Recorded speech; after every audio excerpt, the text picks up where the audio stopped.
नमस्कार दोस्तों, practical FAQs under GST issued by ICAI discuss कर रहे हैं और मैं हूं सीएस के अग्रवाल। और हमने सेक्शन क्वेश्चन नंबर 208 तक डिस्कस कर लिया था। क्वेश्चन 209 कर रहे हैं आपके साथ, पढ़ते हैं। Can we reverse credit taken if the vendor has raised bill on us but the payment has not been made to the vendor within 180 days? Now, जैसा कि आपको पता है, क्रेडिट आप सेल्फ असेसमेंट बेसिस पे लेते हैं और 3B में ही ले सकते हैं, और कोई तरीका नहीं है क्रेडिट अवेल करने का। 3B is the only form where you can take the credit. तो जिससे आपने परचेज किया उसने बिल रेज किया है, लेकिन आपने उसको पेमेंट नहीं किया विद इन 180 डेज। ना ये 180 डेज कब से काउंट होगा? From the date of invoice. 180 days कब से काउंट होगा? From the date of invoice. तो मैं क्या करता हूं, एक बार अपनी किताब भी दिखलाता हूं। तो इसको अगर थोड़ा सा अच्छी तरह से अगर इंटरप्रेट करेंगे तो 180 days from the date of issue of invoice by the supplier, यानी कि योर वेंडर। लेकिन हमने यहां पर एक नोट में लिखा है कि ये 180 डेज का जो कंडीशन है from the date of invoice, ये नहीं होना चाहिए। मतलब इसको इस तरह से इंटरप्रेट नहीं करना चाहिए। वी शुड इंटरप्रेट, सपोज मुझे कोई उधार दे रहा है 9 महीने के लिए, 10 महीने के लिए, तो obviously I will pay after 10 months और after when the amount falls due, why from the date of invoice. तो ये नहीं होना चाहिए। तो ऑब्वियसली मैं जब ये बोल रहा हूं कि ये नहीं होना चाहिए, मतलब उसको इस तरह से इंटरप्रेट करना चाहिए जो हमने यहां पर लिखा हुआ है। Fails to pay to the supplier may be interpreted, यहां पर दिखे रहा हूं मैं आपको, provided further that where a recipient fails to pay to the supplier. Now suppose my due date of payment falls after 180 days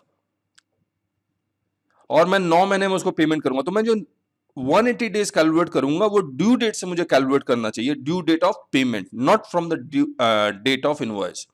GST law मुझे ये नहीं बता सकता है और नहीं उसको बताना चाहिए कि मुझे बिजनेस में उधार कितने महीने का देना। मैं जितने महीने का देना चाहूं मैं दे सकता हूं। तो एक पॉइंट ये मैं बताना चाह रहा था। दूसरी बात, रूल 37 में ये लिखा हुआ है कि अगर आप पे नहीं करते तो ऑब्वियसली आपको रिवर्स करना पड़ेगा, और अगर आप जब पे करेंगे तो री अवेल कर लेंगे। The time limit specified in section 16 subsection 4 shall not apply.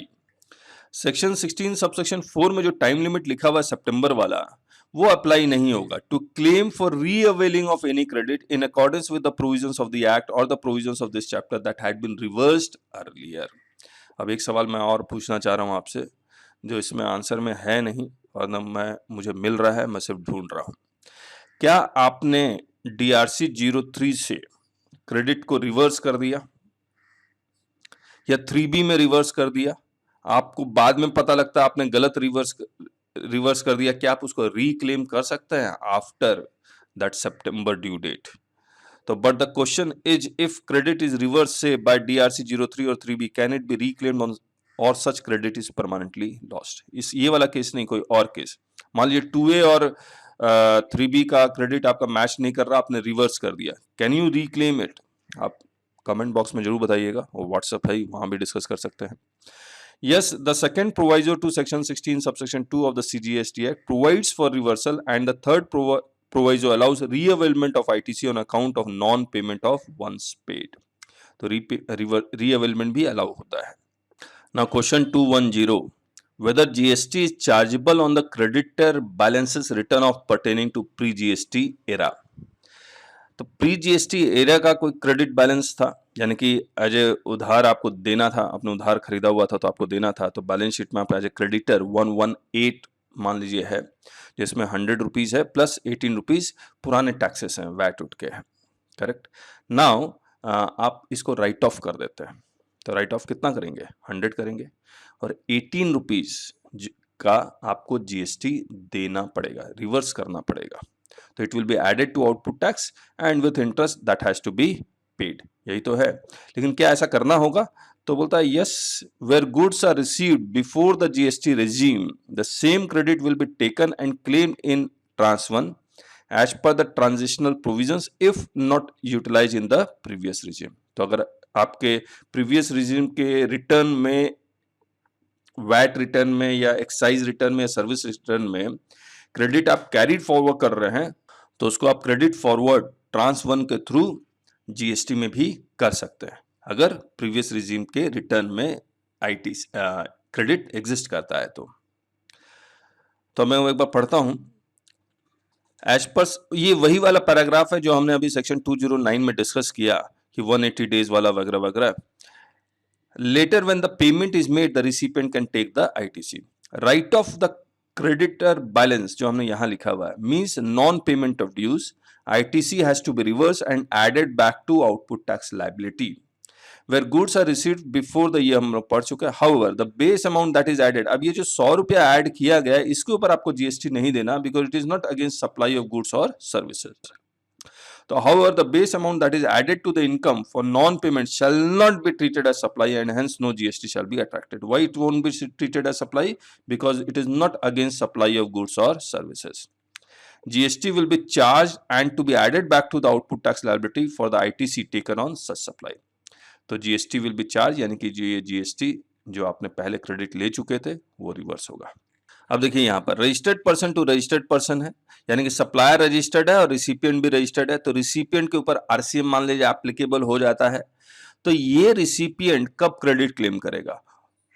जब उसके टूबी में नजर आ जाएगा invoice already issued, now credit can be claimed on the basis of 2B। और इसमें 31(3)(f एप्लीकेबल नहीं है, 31(3)(f यहाँ एप्लीकेबल है। यूआरपी यानी कि जो सप्लाई कर रहा है वो अनरजिस्टर्ड है, जो रिसीव कर रहा है वो रिसिपिएंट रजिस्टर्ड है, और ऑब्वियसली अगर नहीं रजिस्टर्ड है तो उसको रजिस्ट्रेशन कंपलसरी है एज पर सेक्शन 24। तो इस केस में सेल्फ इनवॉइस रेज करेगा इसके अकॉर्डिंग। अब वो सेल्फ इनवॉइस रेज करेगा यानी कि रिसिपिएंट एक इनवॉइस रेज करेगा। क्या जिस मंथ में वो इनवॉइस रेज करेगा क्या उस मंथ में वो क्रेडिट क्लेम कर सकता है? तो आपको मैं दिखलाता हूं rule 36 sub rule 1B self invoice RCM an invoice issued in accordance with the provisions of this, यानी कि unregistered to RP, subject to payment of tax, subject to payment of tax. तो ये वाला क्रेडिट अप्रैल में अगर आप invoice raise करते हैं, अप्रैल में आप लायबिलिटी बनाएंगे, लेकिन आप क्रेडिट मई के 3B में क्लेम करेंगे, मई के 3B में। सिर्फ यहां पर ये तो ठीक कर रहे होंगे आप, लेकिन ये मैक्सिमम लोग गलत कर रहे होंगे। तो ये नोटिस आएगा या नहीं आएगा डिपार्टमेंट की तरफ से ये तो मुझे नहीं पता, लेकिन ये ट्वीट के कारण ये सारा कुछ हो रहा है। तो ट्वीट किसी ने पूछा कि मैं क्रेडिट कब क्लेम कर सकता हूं आरसीएम वाला, तो ट्वीट आया कि जिस मंथ में आपको इनवॉइस मिला है उस मंथ में क्लेम कर सकते हैं, लेकिन सेल्फ इनवॉइस का नहीं था वो। तो this has to be corrected. और मैं कह रहा हूं ये गलत है क्योंकि उन्होंने आगे वाले क्वेश्चन में देखिए यहां पर इन्होंने लिखा हुआ है 213 में ITC of RCM is available on payment basis, और यहां लिख दिया इन्होंने 31 सबसेक्शन 3 क्लॉज एफ वाला। तो इसके बाद के क्वेश्चन नेक्स्ट वीडियो में करेंगे, लेकिन हमारी जीएसटी लाइव क्लासेस जो 1 जुलाई 2021 से शुरू होने वाली है उसको जरूर से ज्वाइन कीजिए, वो आपको बहुत फायदा करेगा। और एक एक लाइन जब आपके साथ पढ़ेंगे ये चैप्टर्स के, इनवॉइस के, आईटीसी के और तमाम चैप्टर्स, ये इतने सारे चैप्टर्स आपको नजर आ रहे होंगे,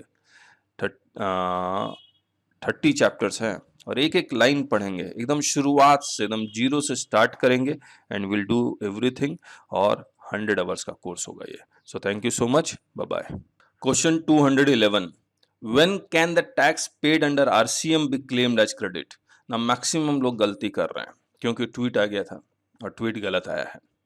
Can it be claimed in the same month when RCM is reported or in the month when actual payment is made? तो अब मैं आपको ये एक बार डिस्कस करते हैं, दिखाता हूं कहां गलती हो रही है, आप देखिएगा कहां गलती हो रही है। The credit of tax paid under RCM can be taken in accordance with the section 16 of CGST Act subject to section 17 thereof. The credit can be taken when the invoice is raised as per section this of the CGST Act. Now this ये उन्होंने गलत लिख दिया।